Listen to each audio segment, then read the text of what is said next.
சூப்பரான நெத்திலி மீன் குழம்பு எப்படி செய்யுதுன்னு பார்க்கலாம். ஸ்டவ் ஆன் பண்ணிட்டு கடாயில 2 டேபிள் ஸ்பூன் நல்லெண்ணெய் சேர்த்துக்கோங்க. 1/2 டீஸ்பூன் கடுகு, 1/4 டீஸ்பூன் வெந்தயம், 1/4 டீஸ்பூன் ஜீரகம் சேர்த்து நல்லா பொரிஞ்ச பிறகு 200 கிராம் சின்ன வெங்காயம், 20 பல் பூண்டு, கருவேப்பிலை சேர்த்து நல்லா வதங்க விட்டுடலாம். வெங்காயம் இந்த அளவுக்கு வதங்கின பிறகு 2 தக்காளி கட் பண்ணி வச்சிருக்கேன், அதையும் சேர்த்து தக்காளியும் நல்லா வதங்கி வரட்டும். இப்போ மசாலா சேர்த்துக்கலாம். 3 டேபிள் ஸ்பூன் குழம்பு தூள், 1 டீஸ்பூன் கல்லுப்பு, 1/2 டீஸ்பூன் மஞ்சத்தூள் சேர்த்து நல்லா கலந்து விடுங்க. லெமன் சைஸ் புளியை கரைச்சி வச்சிருக்கேன், அதை சேர்த்துட்டு தண்ணி தேவையான அளவு சேர்த்துட்டு நல்லா கொதி வரட்டும்.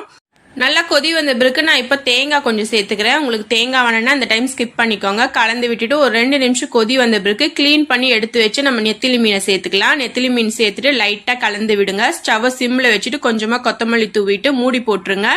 மூடி போட்டு ஒரு 5 நிமிஷத்துக்கு மீன் நல்லா வெந்த பிறகு ஸ்டவ் ஆஃப் பண்ணி ஒரு 1/4 ஹவர் கழிச்சு ஓப்பன் பண்ணி பார்த்தீங்கன்னா நம்மளோட நெத்திலி மீன் குழம்பு சூப்பராக ரெடி ஆயிடுச்சு. கண்டிப்பாக ட்ரை பண்ணுங்க. வீடியோ பிடிச்சதா லைக் பண்ணி சப்ஸ்கிரைப் பண்ணுங்க.